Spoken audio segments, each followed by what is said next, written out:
ಸುಮಾರು 10,000 ಜನ ನಮ್ಮ ಜಿಲ್ಲೆಯಲ್ಲಿ ಬಾಡಿಗೆ ಮನೆಯಲ್ಲಿ ಇರೋದು ಅಂಗವಿಕಲರು, ಲಿಂಗತ್ವ ಅಲ್ಪಸಂಖ್ಯಾತರು. ನಮ್ಗೆ ಬಾಡಿಗೆ ಕಟ್ಕೊಳಕ್ ಆಗ್ತಾ ಇಲ್ಲ.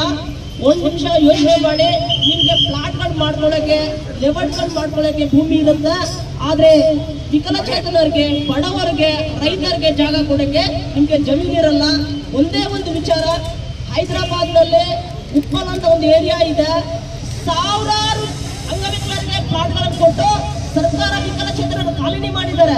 ಬೇಕಾದ್ರೆ ನೀವು ಯೋಚನೆ ಮಾಡಿ, ಅಲ್ಲಿ ಸುಮಾರು ಒಂದು 10,000 ಹೆಚ್ಚು ಜನ ಅಂಗವಿಕಲರು ಇವತ್ತು ಮನೆಯಲ್ಲಿ ಅವರು ಸಂಸಾರ ಮಾಡ್ತಾ ಇದ್ದಾರೆ. ಒಂದು ಏರಿಯಾ ಅಂತ ಕಟ್ಟಿದ್ದಾರೆ. ಹಾಗಾಗಿ ಇಲ್ಲಿ ಕೂಡ ಚಿಕ್ಕಬಳ್ಳಾಪುರ ಜಿಲ್ಲೆಯಲ್ಲಿ 45,000 ಹೆಚ್ಚು ಜನ ವಿಕಲಚೇತನರು ಇದ್ದೀವಿ. 45,000 ಹೆಚ್ಚು ಜನ ಇರಕ್ಕೆ ಕಾರಣ ಏನು? ಇಲ್ಲಿ ನೀರು ಸರಿ ಇಲ್ಲ. ಇಲ್ಲಿ ನೋಡಿದ್ರೆ ಎಲ್ಲ border of the Andhra Pradesh. ಇಲ್ಲಿ ತುಂಬಾ ಸಮಸ್ಯೆಗಳಾಗ್ತಾ ಇದೆ. ನಮ್ಗೆ ಮನೆಗಳಿಲ್ಲ, ಮನೆಗಳು ಬೇಕೇ ಬೇಕು. ನಾವು ನಾಳೆ ಬೆಳಗ್ಗೆ 8 ಗಂಟೆವರೆಗಲ್ಲ, ಇಷ್ಟು ದಿವಸ ಆದ್ರೂ ಇಲ್ಲಿ ಕೂತ್ಕೊಳ್ತೀವಿ. ನಮ್ಗೆ ಬೇರೆ ಏನ್ ಬೇಡ, ನಮ್ಗೆ ಏನ್ ಬೇಕು? ಬೇಕೇ ಬೇಕು, ಮನೆ ಬೇಕು, ಬೇಕೇ ಬೇಕು, ಬೇಕೇ ಬೇಕು. ಧನ್ಯವಾದಗಳು ಸರ್.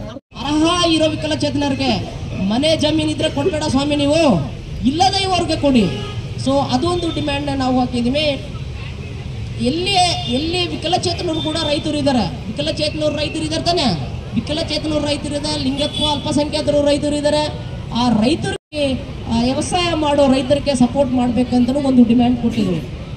ಅರ್ಹ ಇರೋ ಲಿಂಗತ್ವ ಅಲ್ಪಸಂಖ್ಯಾತರು ಕೂಡ ನಮ್ಮ ಜಿಲ್ಲೆಯಲ್ಲಿ ಸುಮಾರು 5,000 ಹೆಚ್ಚು ಜನ ಹುಟ್ಟಿ ಬೆಳೆದಿರೋ, ಸುಮಾರು 5,000 ಹೆಚ್ಚು ಜನ ಲಿಂಗತ್ವ ಅಲ್ಪಸಂಖ್ಯಾತರಿಗೆ ಮನೆ ಬೇಕು. ಯಾಕಂದ್ರೆ ಅವರು ಮನೆ ಬಿಟ್ಟು, ಊರು ಬಿಟ್ಟು ಎಲ್ಲಿ ಹೋಗ್ಬೇಕು ಹೇಳಿ?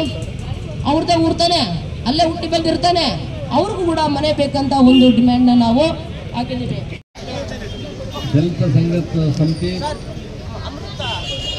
ಇತರೆ ಒಕ್ಕೂಟಗಳ ವತಿಯಿಂದ ಅನಿರ್ದಿಷ್ಟ ಧ್ವನಿ ಸತ್ಯಾಗ್ರಹದಲ್ಲಿ ಪಾಲ್ಗೊಂಡಿರ್ತಕ್ಕಂಥ ಎಲ್ಲ ನನ್ನ ಸಮಸ್ಯೆಗಳಿದ್ದಾವೆ.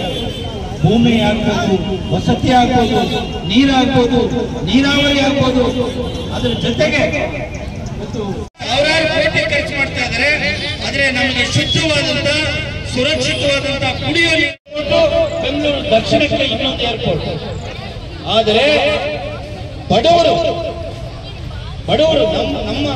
ನಮ್ಮಂತ ಎಲ್ಲ ಬಡವರು, ಕಾರ್ಮಿಕರು ಭೂಮಿ ಮತ್ತು ವಸತಿಗಾಗಿ ಹೋರಾಟ ನಡೀತಾ ಇದ್ದಾರೆ. ಇಲ್ಲಿ ಅನೇಕ ದಲಿತ ಮುಖಂಡರಿಗೆ